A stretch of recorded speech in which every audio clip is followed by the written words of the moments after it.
Before we get to our show, here is a podcast we think you're going to love. My name is Ryan Sprague. When I was 12 years old, I saw something in the sky that I couldn't explain, and I've been searching for answers ever since. And now, I want you to join me on that search. From the Antica Podcast Network, this is the Somewhere in the Skies podcast. Every week, I bring you the latest news about UFOs, the paranormal, esoterica, and just plain weird. With audio docs, special guest interviews, debates, and on-site investigations, you'll never look at these topics the same. We'll agree, we'll argue, we'll laugh, we'll cry, but most importantly, we'll try to find answers. Available now on all major podcast outlets or at somewhereintheskies.com. Remember, keep your feet on the ground, but never stop searching somewhere in the skies.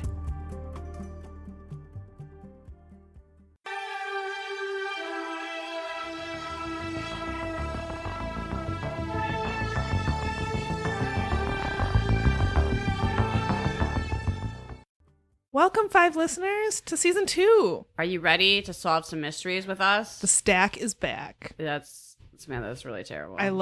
Yeah, it is, but I love saying it. That'll be our motto for season 2. Here we are doing one of the most boring episodes of Unsolved Mysteries. No, it's gonna be so good. It's not the most boring, I guess, but I was a little disappointed. We each only get to do one mystery. Yeah, What's I feel that? like That's crap. someone in a boardroom somewhere editing this for Amazon was like, what would be a great mystery to start off season 2? And they all settled on Roswell. And I don't know. It may just be because we did the alien autopsy episode for Patreon that I wasn't super into watching something else about Roswell. Maybe that wasn't the greatest idea, because now I realize most of you haven't listened to it, but yeah, that's the thing, is that most people have not listened to our Patreon episode about alien autopsy. If you didn't, we did an entire episode on the 90s Fox TV special Alien Autopsy, Fact or Fiction. Oh, it was fiction. And it was way fiction. It was super turns duper out. fiction. The premise is that there was these supposed alien bodies recovered from the UFO crash at Roswell, and they did An autopsy. a video surfaced of an brief autopsy. autopsy of one of the aliens. A very fake looking where alien. they peeled off part of one of their eyeballs. Yeah, it was super fake, but everyone thought it was real until they realized it wasn't. So we talked a lot about Roswell already, and we're going to do our best to cover this Unsolved Mysteries Roswell segment. Whoops. But before we get to that, do we have any updates? Yeah, I want to say congratulations to Jaina. I don't know if she's listening, Friend but of the pod, friend of us. Our friend Jaina got married yesterday, so congratulations to her. We went to the reception, and it was a very nice reception. Jaina looked into my soul, and she said, What would Liz want? What would Liz at a want wedding when it's reception? like 10 p.m.? She's got a gin and tonic in her. Keep in mind, she's already had Chinese food earlier. Oh, yeah, and those delicious mango smoothies we had at that Chinese restaurant. Oh, my God. Yesterday was a great day.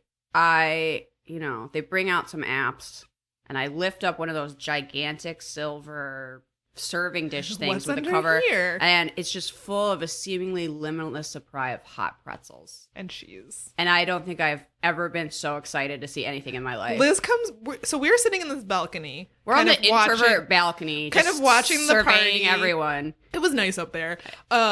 And Liz comes bounding up the stairs with a plate full of soft pretzels. Those pretzels were delicious too. They were buttery. One plate of pretzels, one plate of just liquid cheese. Like, look what I found, guys! We were so excited This to is get the those best pretzels. wedding ever. So, congratulations to her. And if you are planning a wedding, Listen, soft pretzels at the end of the soft night. pretzels, man.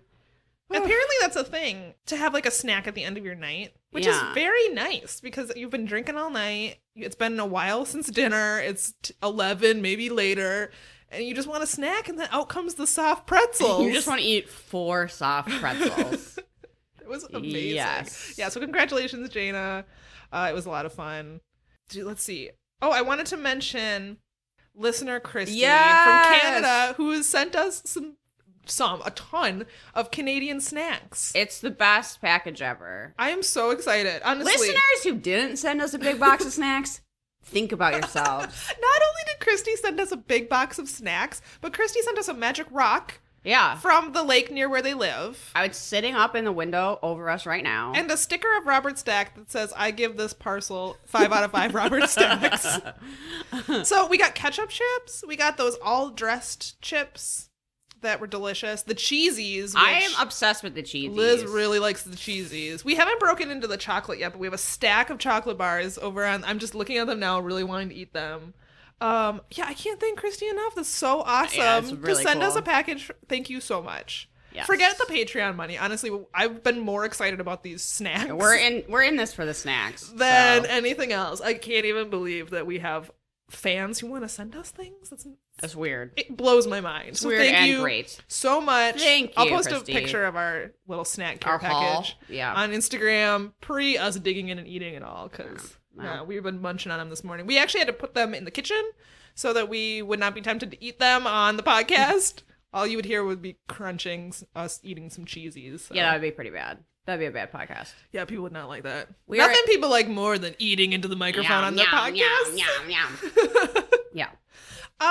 Is that all we have for updates? I think so. I mean, we're in a freshly painted podcast room. The podcast room looks really nice. You Would might you have call this coral? Is that the color? Yeah, I would say this was a coral. Liz has repainted podcast. We're calling this podcast studio, even though it's actually Liz's dining room. The thing is, no one eats in here. Well, yeah, It's- everyone eats on their couches these days, right? I mean, I do. I mean, that's right. I mean, yes. Would a realtor tell you that this was the dining room, the room right off the kitchen? Yeah, probably.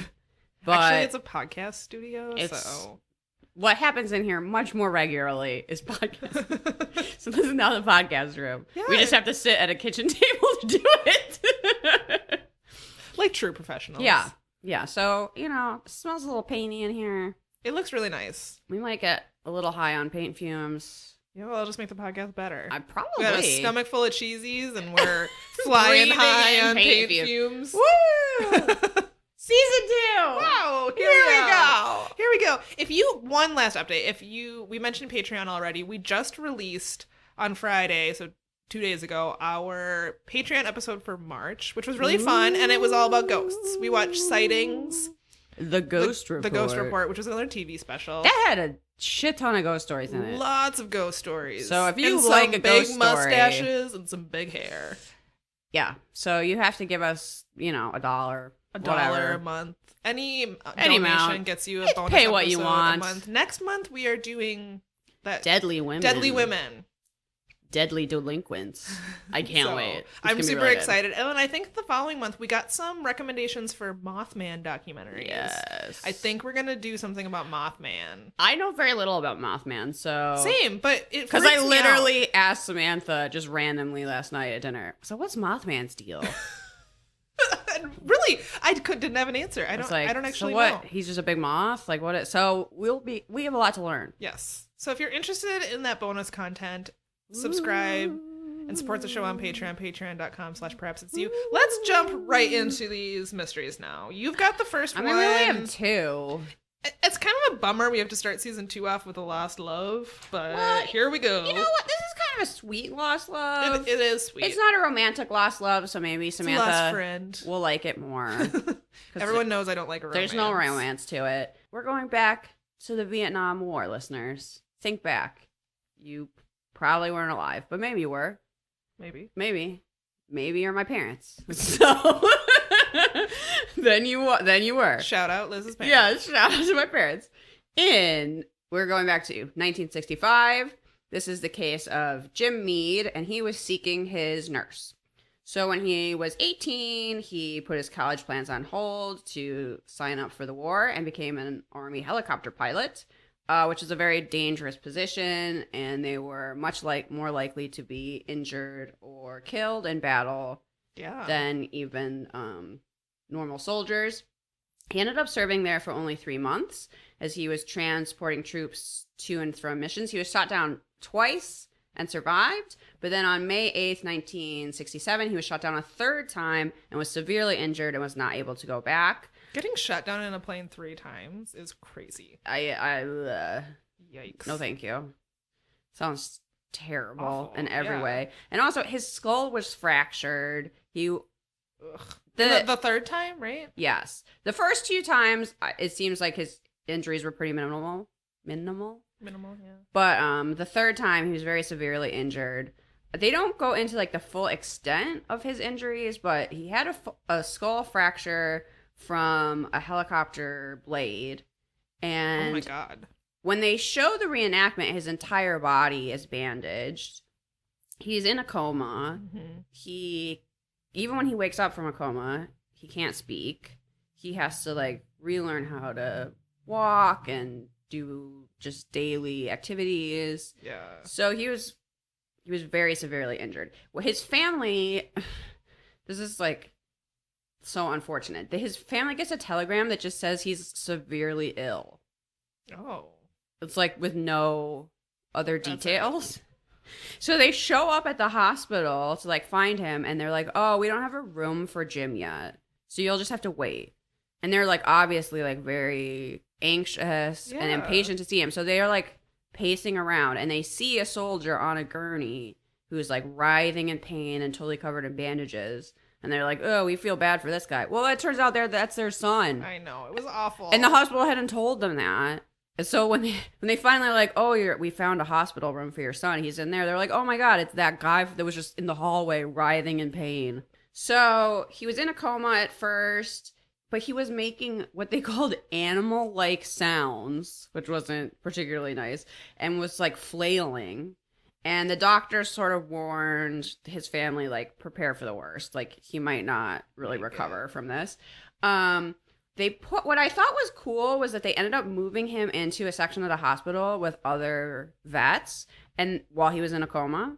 And they told them, like, could you please talk to him as if he can hear you? We're not sure if he can or not. So in the reenactment, they show like people like playing cards with him and like coming by his bed just to like chat, because they understood what he had gone through and they wanted to help him get out of his coma. I think he was in a coma for like 4 weeks. Oh no, sorry, 10 weeks. That's a long time That's to be in a a coma. long time. He was in a coma for 10 weeks, but when he had forgotten the first 19 years of his life. Isn't that crazy?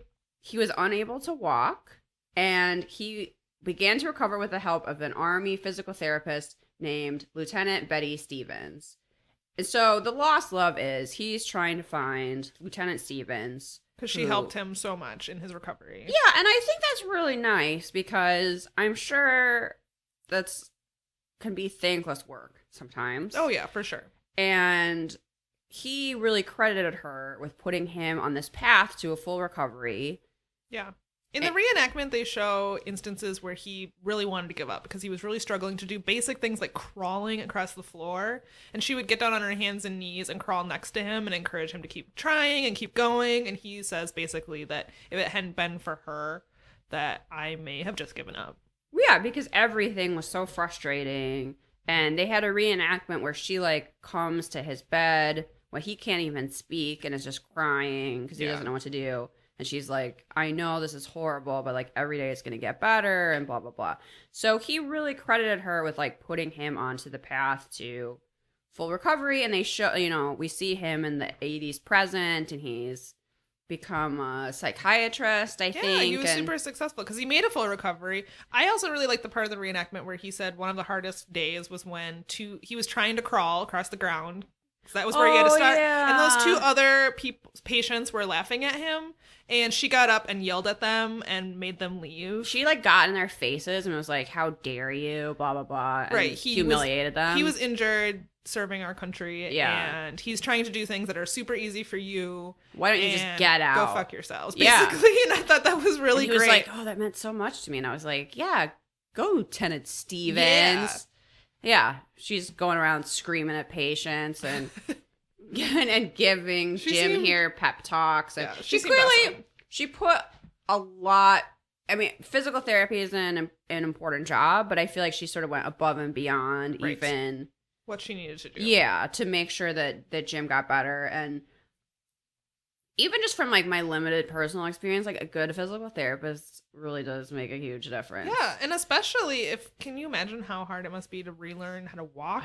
He had to relearn how to talk. He had to relearn how to like hold a spoon. Feed himself. Yeah. Yeah. It really, really hard.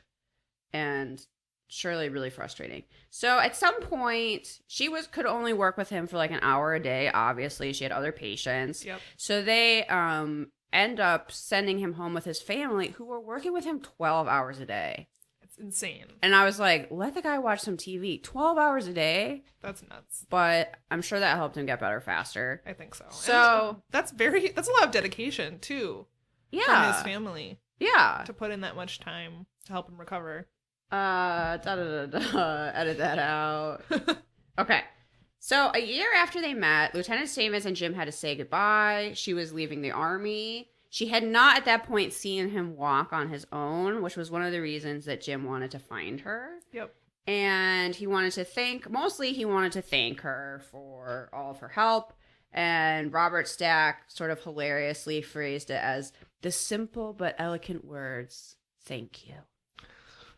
Oh, Robert Stack. Yes. Which, I mean, I think that's really nice. It is super nice. I wish more people thought about, like, who had helped them and gave them just, like, Yeah. a sincere thanks. Well, and if you can imagine how many people she's helped as a nurse over the years. Yeah. And how many of them she leave before she knows where they end up, and she probably has touched their lives, and, you know, for whatever reason they can't all get back in touch with her. So I thought it was super nice. And he says something about how, like, I'm not vain enough to think that she remembers me because she has had a ton of patients, but obviously I remember her and she's really important to me. So, Unsolved Mysteries gets involved. It works its magic. Yes. How will Jim find Lieutenant Karen Stevens? Here's the problem. Jim, I mean, I realized the guy had a skull fracture. He was looking for a Betty Stevens. Yeah. That's Turns out not her name. her name is Karen. Her name's Karen. So I wonder why you couldn't find her. But it turned out that Karen was sitting down with her family to watch an episode of Unsolved Mysteries, recognizes Jim even from the, like, present day shot, and was like, oh yeah, I used to treat that guy. And then they're like, we're looking for Lieutenant Stevens. And she goes, oh, this is about me. Wait, about Betty? Which is such a surreal experience. Could if you you were, like, imagine? sitting down to watch television and then you're like, oh, that's weird. This TV show's about me and how great I am. It's a nice surprise. Certainly better than, oh, this TV show is about me and how awful I am. Well, then, oh, how the cops are coming for me right now, which is usually what happens with Looking people. at you, Jerry Strickland. You sit down to watch TV, realize Unsolved Mysteries is about them. Oh, crap. No. My That's neighbors not are going to good. turn me in. Everyone hates me.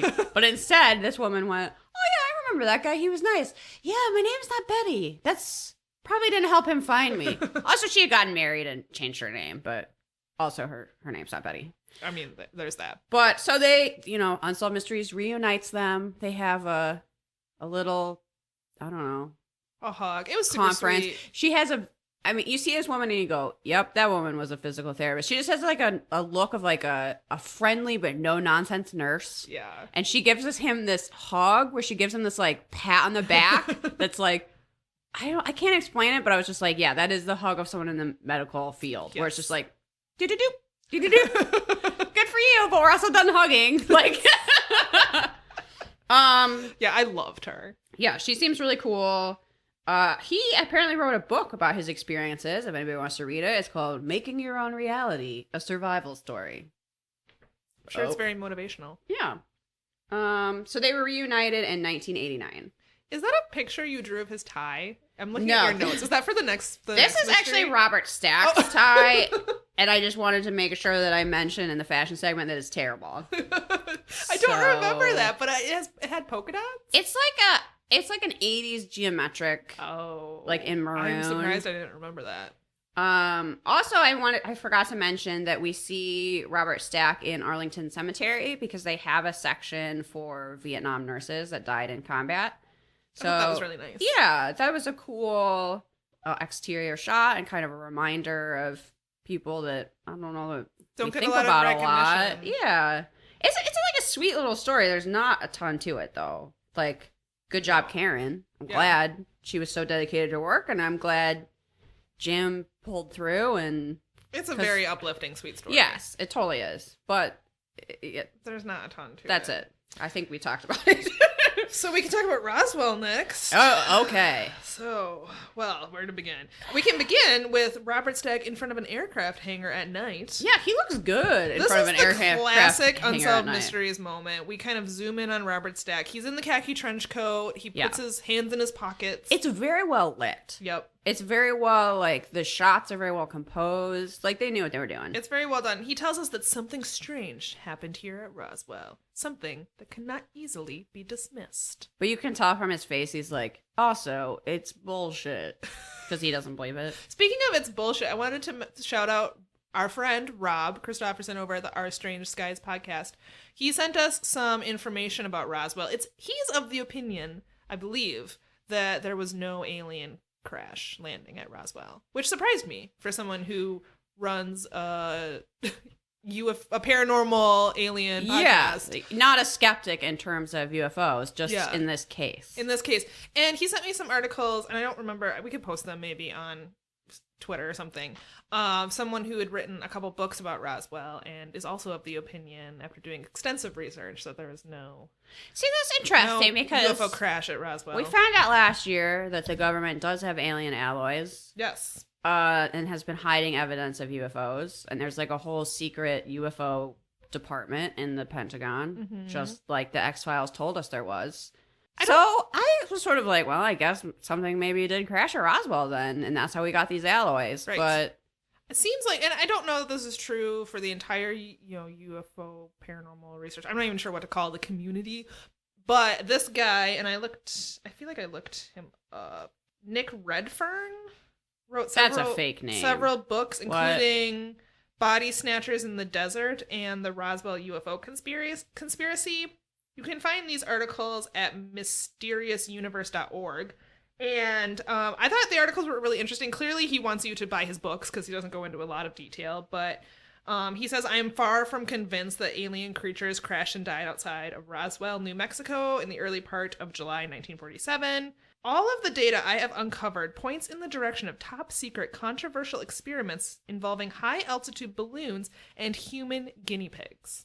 Which I'm like, whoa, that is craziness. He doesn't go into a lot of details in his article, again, because I think he wants you to buy his books. But yeah, I don't know. We'll, I guess, talk more about it at the end. Let's go through what Unsolved Mysteries says and see if we think it's more likely that it's actually an experiment with humans. Yes. So we go back to July 2nd, 1947. A violent electrical storm sweeps over the desert plains of south central New Mexico. And we see a man in his kitchen. Mac? Yes, Mac. He has an impressive mustache. Was it my pick? It sure was. Did you draw it? Yes, you did. Here he is with his pipe. It's so bushy. Like, it's so bushy that it, like, sticks out from his face. Yeah, it's a bushy Western mustache that's sort of gone rogue. It really has gone rogue. I put MVM question mark, so I think he's my pick. Yeah, he's my pick for sure. Yeah, very bushy, very full is what I wrote down.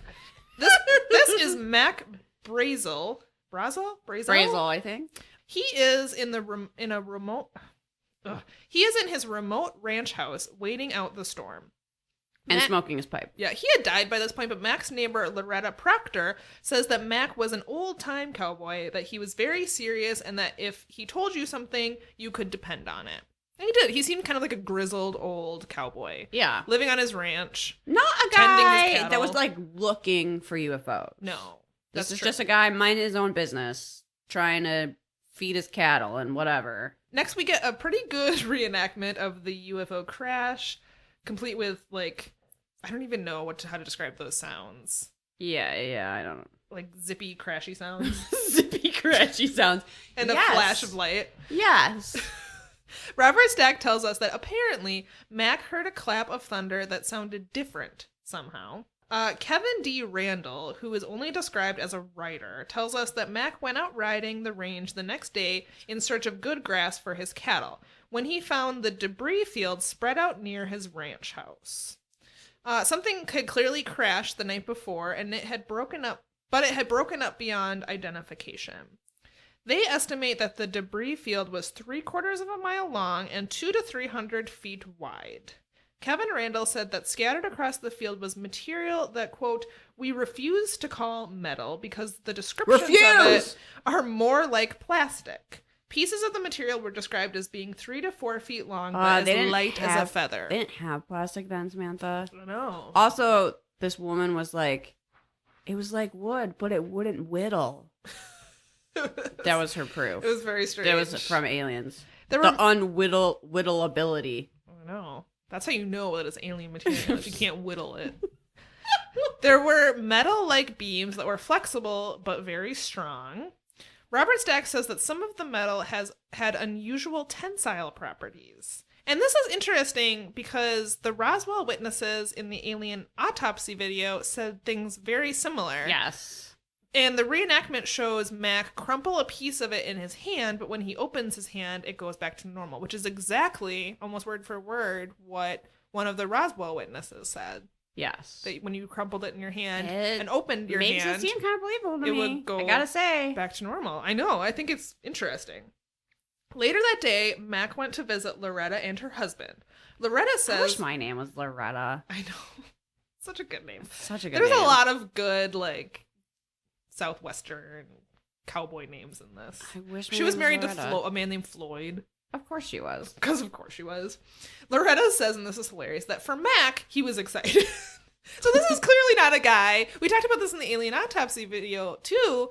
Like, these people don't get excited easily. Yeah, these are cold, stoic people. You're talking about army people and Ranch also people. ranch people. They don't get excited about anything. No. And these people are, like, convinced that they found a crashed UFO. It's like, for Mac, he almost cracked a smile pretty much. telling us that he had found this weird metal. Yeah. These stories sound a lot like the different eyewitness accounts that we had heard in that special. I know, it's shockingly similar. He showed them a piece of the material, and here, you know, when they tried to burn it, it wouldn't burn. Also what they said in Alien Autopsy. They tried to whittle it, but they couldn't cut it. That's my favorite. I know, it's just, it wouldn't whittle. It's hilarious. Loretta said that today she would have described it as plastic, but back then they didn't have plastic. Next, Mac reported his discovery to the sheriff, who informed the nearby Roswell Army base. That afternoon, Mac led 2 Army intelligence officers to the crash site. Do you just picture your husband this entire time? No, because of the mustache. Because of the mustache? I just really just picture the mustache. Like That a is- sentient mustache. Like, it has a mind of its own. Mac and then his mustache. No, I mean, this is just like, he just seems like that guy that's like out on the land. All he wants to do is tend to his cattle. Yeah, he doesn't really like people. He's not going after UFOs. He's like, he's gonna sit on his porch and whittle something maybe, but he's not. I think they had to talk him into reporting it to the sheriff, too.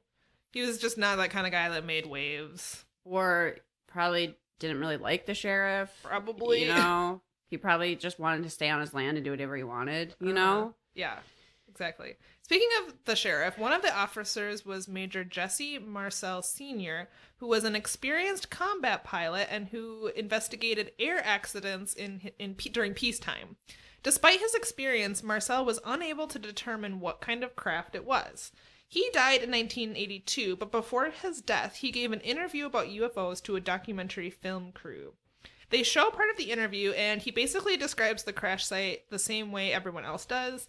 And then he says that they proceeded to pick up the parts of the aircraft. And again, he says that he tried to bend it, and it wouldn't bend. He tried to burn it, and it wouldn't burn. They even tried to hit it with a huge sledgehammer. Did he and it try to wouldn't whittle dent. it, though? He did not try and whittle it, but... Oh. But he says that most of the pieces weren't any thicker than tinfoil, so it was strange that they couldn't cut it or dent it. That night, Marcel headed back to Roswell with his car full of crash debris. On his way to the base, he stopped by his home. He wanted to show his family what he had found. We talked about this in the alien autopsy, and I don't know if it's his son, because they interview his son in this episode, and I don't know if it's the same guy who said his father woke him up in the middle of the night. In the alien autopsy I wasn't sure about that either. video, but people were taking this debris home and waking up their families in the middle of the night to show them. And again, these are stoic army men. Like, they're waking up their family to excitedly show them this debris and how weird it is. Someone, and this was a woman, and I don't think we hear from her in Unsolved Mysteries, but she was like, my dad didn't get excited about anything. Yeah. He was not going to wake me up at 2 a.m. to show me a weather balloon. No. Like, and I think that's a really good point. Me too. Because if these are army people, if it really was a weather balloon, wouldn't they know that? And I think... And it wouldn't do these things.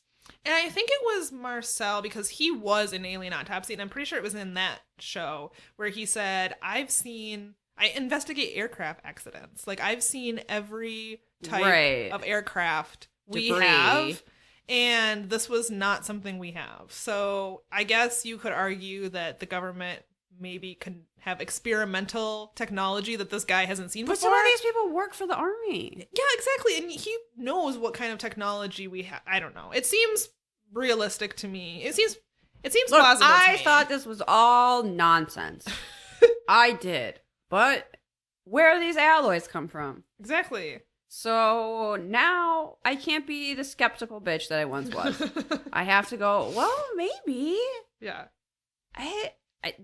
The eyewitnesses' stories are very consistent, I have They to are. say. They're very consistent. And they're from people that I don't see why they would lie.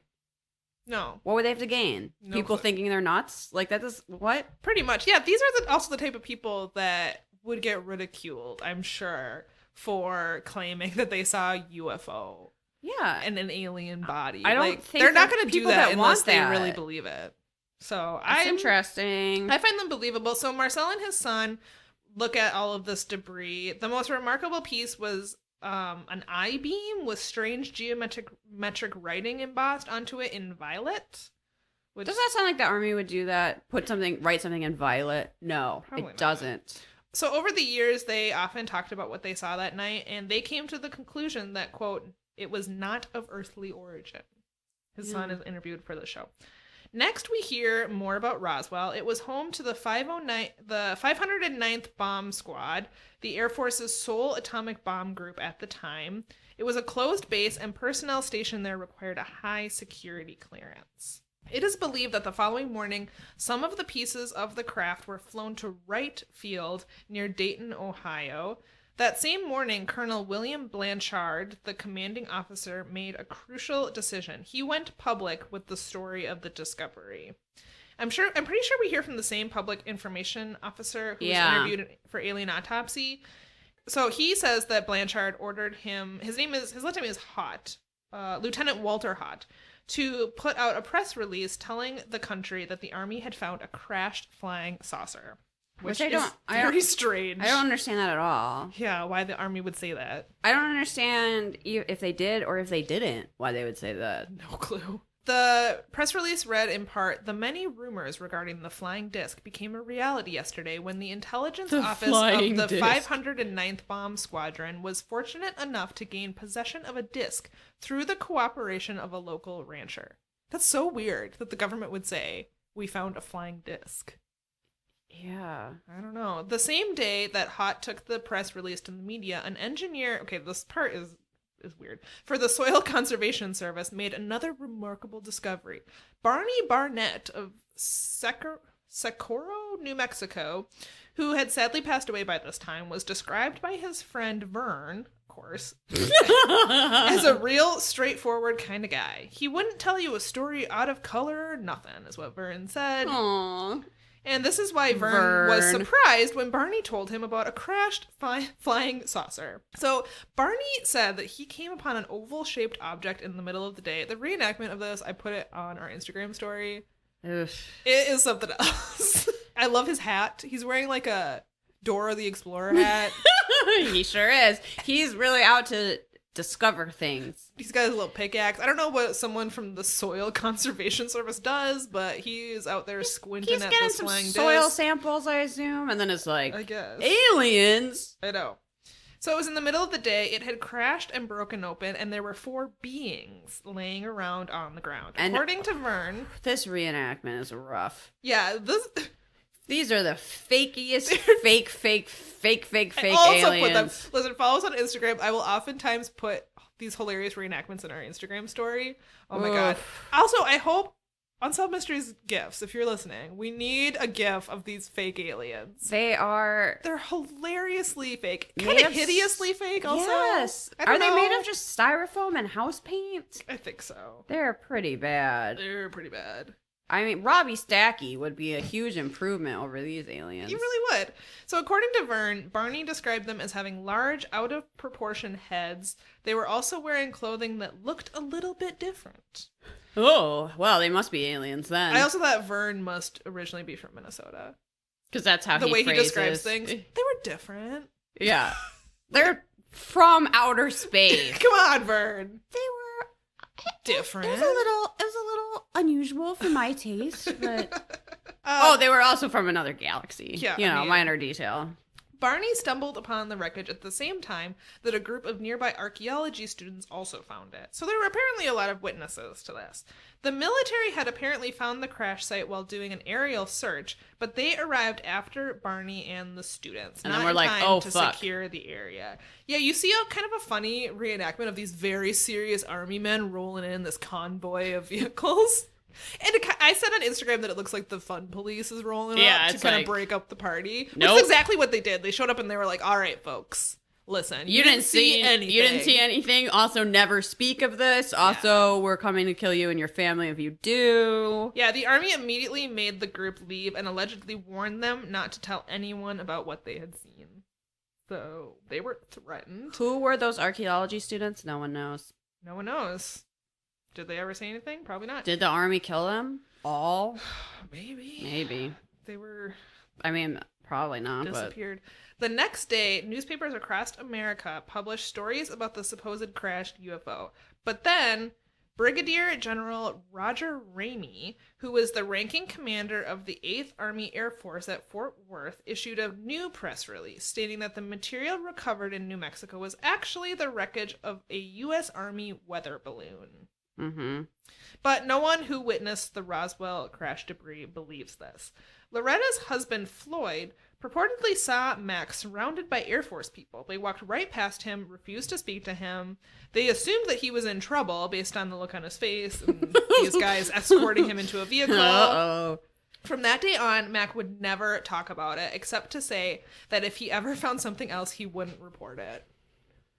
So it sounds like he didn't work out well for Mac. Yeah. Sorry, Mac. I know.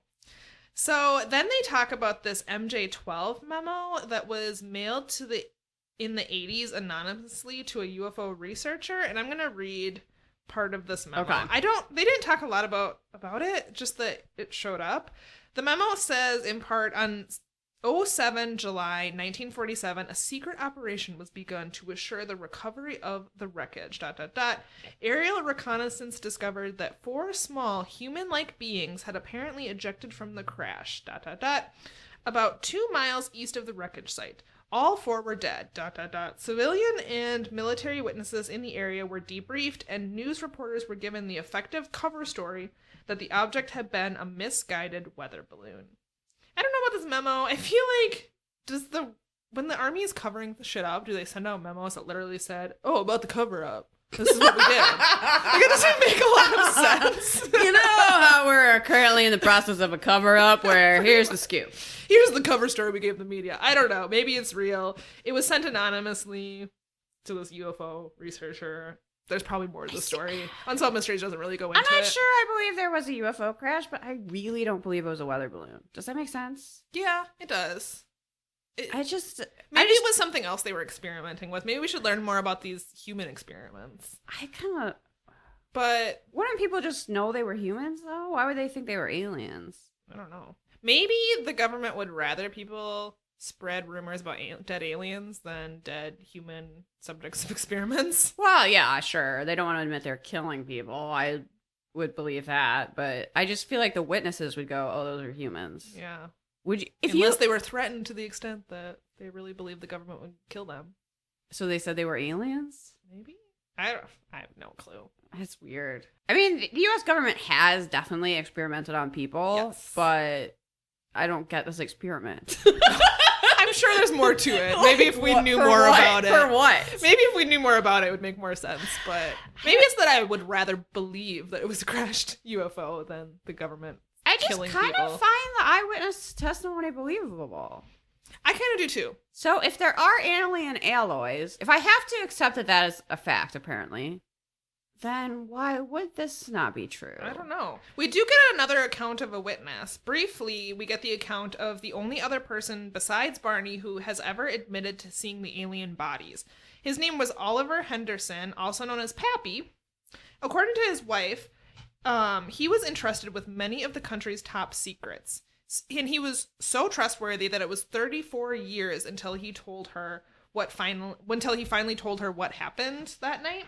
Pappy was the man who piloted the plane that took the first pieces of the wreckage out of Roswell. 2 years before he died, he told his wife that in spite of the military's denials, the Roswell incident really happened. And he describes the bodies as small with large heads and sunken, slanted eyes. Their clothing was material unlike anything he had ever seen before. And she really believed that her husband was a man of integrity and another one of those kind of grizzled, stoic military types who was not likely to make up a story about aliens. Yeah. So that's what I don't know. it is the accounts are really believable to me. And you often hear people who have family in the military with high military security clearance say that, you know, my uncle will get really drunk at a wedding and he won't go into details, but he'll say things like the government knows. Like, the government knows that there's aliens. You know, things like that. Like, I've heard that story a lot, and it really does seem like these are the type of people that don't go chasing UFOs. No. And if they all believe that it's real, I don't know, I'm tempted to believe them. I guess there is that Pentagon office. Yeah. They know. Now, clearly, we haven't done the extensive research that some of these ufologists. We definitely have not. Do they call themselves ufologists or ufologists? UFOologists? I'm just like looking around because I don't know. Tell us, Rob. How do you pronounce that? But I mean, clearly these people have dedicated their lives to researching these things. But I don't know. I'm so skeptical. But when it comes to aliens, I've become less skeptical. I just don't think we can be that skeptical anymore. Yeah. Because it seems like there's proof. There seems like there's proof, I guess. But Who the knows? world's so weird we don't even care. Maybe, yeah. I mean, that's true.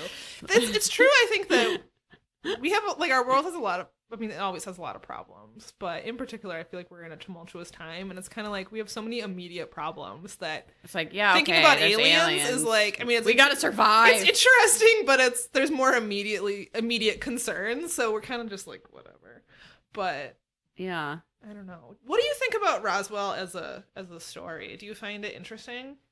I was just thinking about how we were saying, like, oh, I don't really want to talk about this one, and yeah, I'm planning to decorate my bathroom in a Roswell theme. So that's true. I saw your paint swatches on the wall. That doesn't really make sense. But you know, one of my great regrets in life is not going to the UFO museum at Roswell. Yeah, because you lived in New Mexico for a time. Yeah, but it was still far away, and I just never made it there. So I've seen photos. It looks like quite the place. It's not like a high quality museum. It looks like more of a kitschy paradise, but now I'm sad I didn't go for that reason. Maybe we'll have to take a trip. My friend Nicole sent me a postcard from there, and that's when I decided I'm going to redecorate my bathroom based on this postcard, which was before we even started this podcast. I just still haven't done it yet. Yeah, I'm definitely less skeptical than I used to be. I used to just think it was nonsense. And now I'm sort of believing the eyewitnesses. Shouldn't we believe just people over the government? Probably. Yes. I do. So I'm not, I feel like I'm on the fence about whether or not it was a UFO, but I do believe the witnesses when they say that they saw something not of this world. Yeah. Not, they did not see a weather balloon, I don't think. Random different people with high security clearance took home this metal that you could like crush and not burn and all this weird stuff. That seems to be... I 100% believe them when they say that we couldn't cut it, we couldn't burn it, we couldn't bend it, we couldn't whittle it.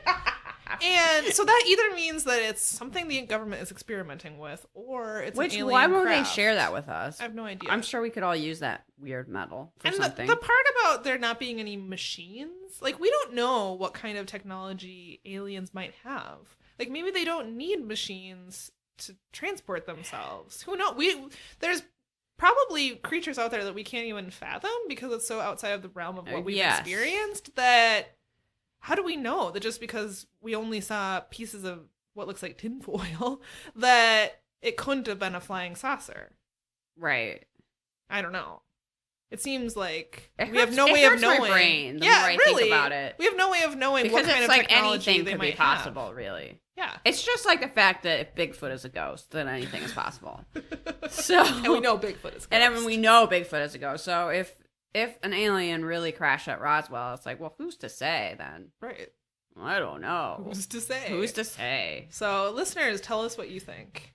If it was, were there actually aliens at Roswell? The weird part, and we were kind of discussing this briefly before we started recording, is this separate UFO crash Yeah, that Barney found? What is that? Like, what is up with that? Like, it seems like the Roswell crash was the one at Mac's ranch. Right. And then there was the separate... Like where they got the UFO. Where they got the alien bodies, supposedly? I'm a little bit confused. I'm a bit confused about where... Like, is that all considered the Roswell incident?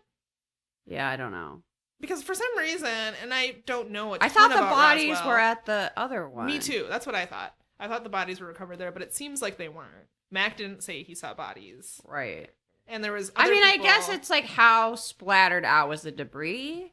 Like, there could be debris in multiple sites. But it did seem like the craft that Barney saw was just intact. a craft. So that It was broken open. But I kind of don't really believe that an part. intact craft with bodies strewn about. Why would the bodies be strewn about if the craft is intact? No clue. And why were they the fakest looking aliens you ever saw in your life? Well, that's just because the prop department at Unsolved Mysteries. They on were a shoestring budget. They were hungover that day, and they phoned that one in. Yeah. I'll tell you, Robert Stack didn't think it was true. No, Robert Stack. You could tell by the sparkle in his eye. He looks good standing outside a hangar, but that's about it. Yeah. Do we have anything else to say about Roswell? I can't really think of anything. Me neither. I think we've talked about as much as we can about Roswell. Right. I mean, I'm sure someone's got a podcast just about Roswell, but I bet Rob does. Is it literally just Roswell? I don't know. Oh. Like every week? Week after week? Everyone's about Roswell? Roswell. I doubt it. He doesn't... Roswell. He told me that it's his least favorite UFO crash. Okay. So, well, I doubt maybe he has one podcast about it, but I'm sure he doesn't talk about it every week. Roswell.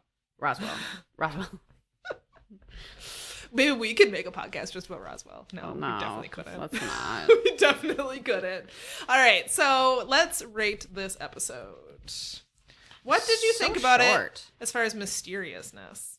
I mean, I guess Roswell's mysterious. I have to give it a thumbs up for Roswell because I do think it's mysterious. Yeah. The first one wasn't mysterious at all, but no, it was mysterious in that he had her name wrong. Yeah, what was her name? After he had a traumatic brain injury, so not mysterious. No, but I'm still a thumbs up because I think Roswell is pretty mysterious. There's a lot to think about. Reenactments.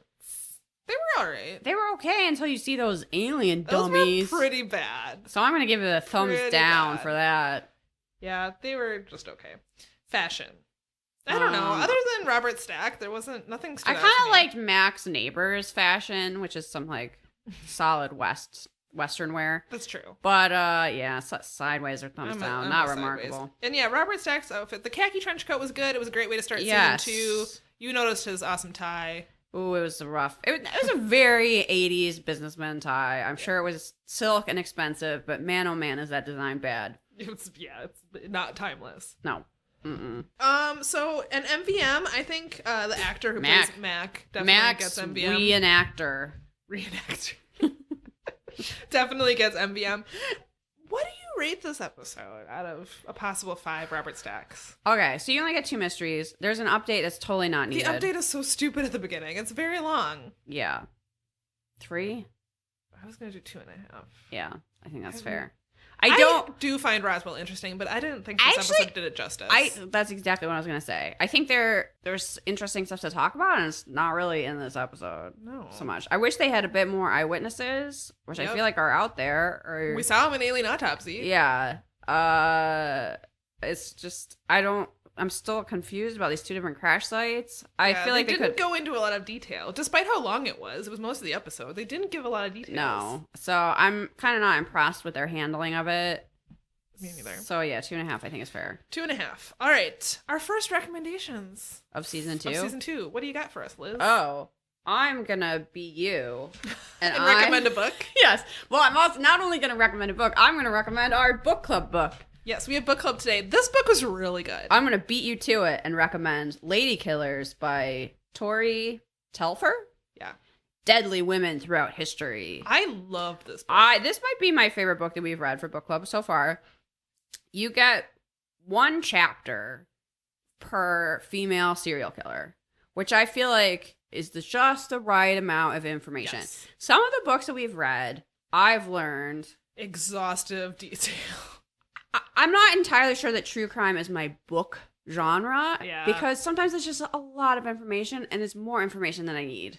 Yeah. where I'm like, I don't actually need to know I what can't digest it all. every single neighbor child says about them if it's not interesting, you know? Like, right, exactly. it's like too exhausting. It's like, yes, you did your research, but also I do not care. Yes. I'm going to make people hate me and say that I felt like the stranger beside me just like went on forever. I like What? the stranger beside me, but I agree with you. It's an interesting story to realize like, oh, my like work friend is Ted Bundy. Right. But I don't know that that book needed to be that long. So anyway, I feel like one chapter per very interesting murderer is the right amount of info. And murderers that we don't often hear about. Yeah, it's interesting to put them together by gender because the book has this thesis that people are so uncomfortable with the idea of female murderers that they kind of like make fun of them in the short term, and then in the long term, like we don't want to think about it and we act like that never happens. Now, statistically, it is a lot less likely. There's a lot more male serial killers, but we also talk about them a lot more. Right.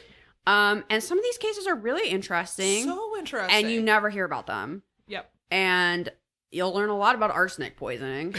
A lot. There's a ton of that. So be glad that's not readily available anymore. Horrible way to die. Yes. Which was your favorite? Did you have a favorite murderer case? I loved them all.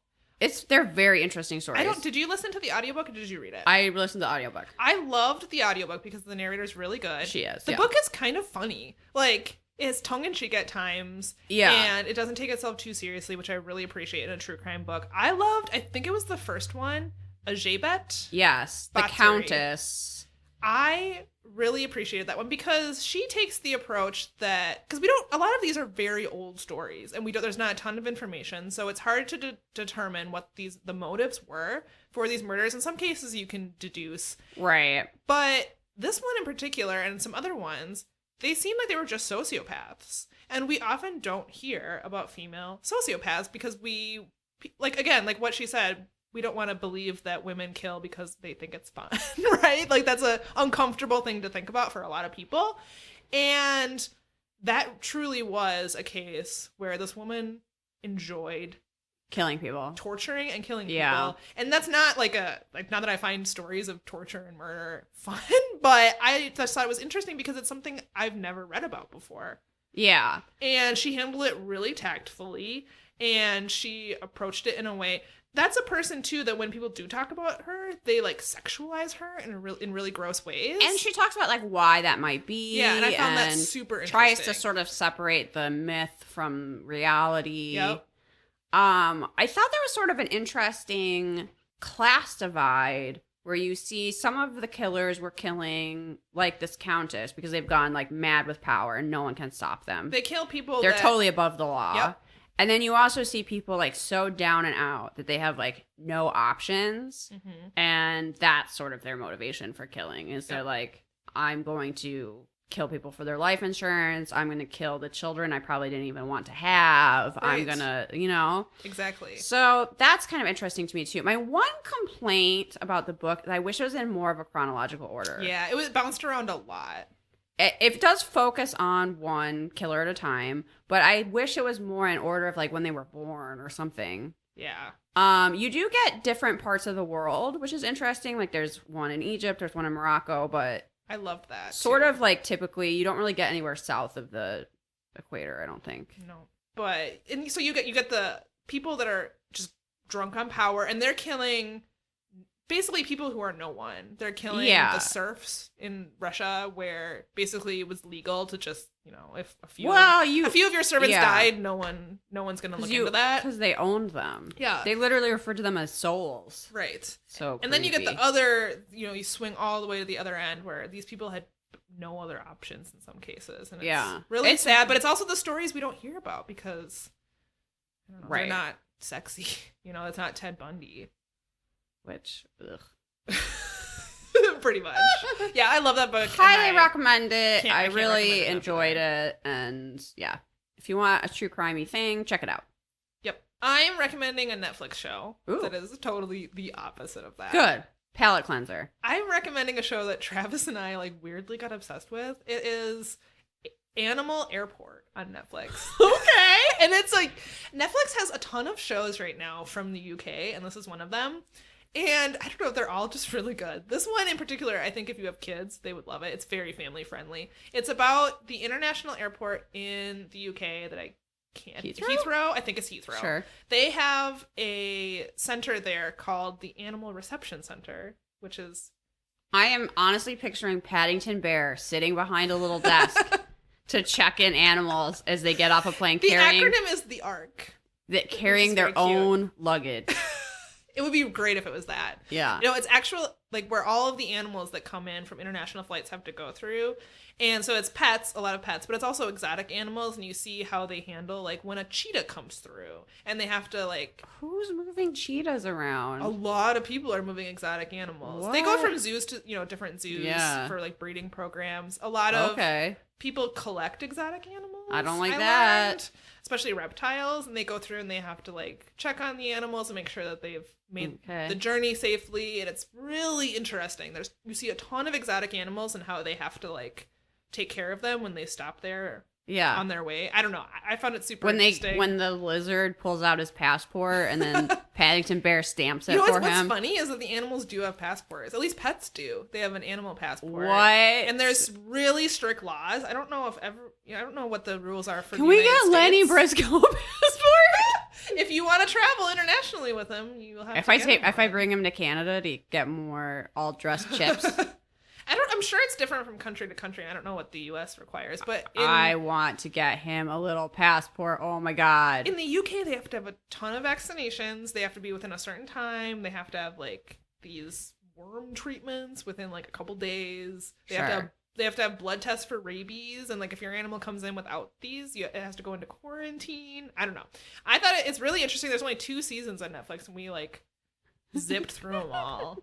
I don't even know. I was like, we finished the second. Where's more Animal Airport? Pretty much. I think it was 2 days ago we finished the last episode of season 2, and I was just like, wow, why did we watch all that? But it's a really fun show. I think kids would really like it too. Yeah. It sounds adorable. It's what we've been enjoying. We're kind of in a TV lull. Like, there's not a lot on right now. And yeah, I feel the same. So clearly this is what we're turning to. Animal Airport. It's just an uplifting, fun show. Sure. Very wholesome. Yeah. I recommend it. Do you have anything Oh, else is for our that listeners? it? Should we plug our shit? I guess. Follow us on all the social we things. need to get off so that we can go eat all this Canadian chocolate. Yeah, we do. Because look at it, just sitting there, not eating. Waiting to be eaten. Let's do it. So, follow us on all the social things at Perhaps It's You. Perhaps It's You. I hope you enjoyed our listener stories episode That from was, last week. I mean, we had a lot of fun. Our so. listeners have some kick-ass stories. I'm still creeped out by New Michelle. Honestly, that was creepy. I don't like it. If you have a similar story about, new Robin or something else. New Liz and New Samantha. No! Are hosting this podcast. No! That is Perhaps It's You podcast at gmail.com. Let us know what you thought of that. We might do another one before we already got some more listener stories, so. Yeah.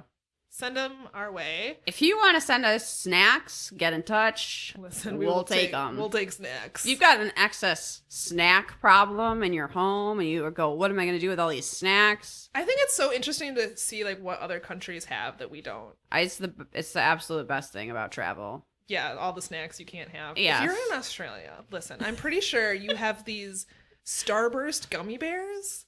Gummy worms? Gummy worms. They're gummy worms. I keep saying bears. They're Starburst gummy worms. Samantha's obsessed with these worms, you guys. We got a care package. Travis has a friend who lives in Australia, and we got one care package from her, and she included these Starburst gummy worms, and I can't stop thinking about them. They were so good. Someone send Samantha some worms, please. This is the thing. I've been dying to ask her to send us more, but it costs so damn much to send packages from Australia that it's like not even worth it to send gummy worms. It is on the other side of the world. But they were so damn good. There were blue ones that I can't stop thinking about. I would love some novelty Kit Kats. So if you've got, I don't know, some wine Kit Kats lying around, I want them. I could use some of those. Okay. The show just turns into snacks we want. Snack hour with Liz and Samantha. It's a new segment for season 2. Where we just watch Unsolved Mysteries. We go, yeah. So snacks, soft pretzels. Starburst gummy worms. This is where we've talked a lot about food on this episode. Wow. I mean, I'm surprised this isn't every episode for me, but yeah, this actually. particular episode has been very food centric. So I'm sure you're all hungry now. You're ready to go eat lunch or something. That's what we're gonna do. Thanks for being awesome. Bye. Go solve some mysteries.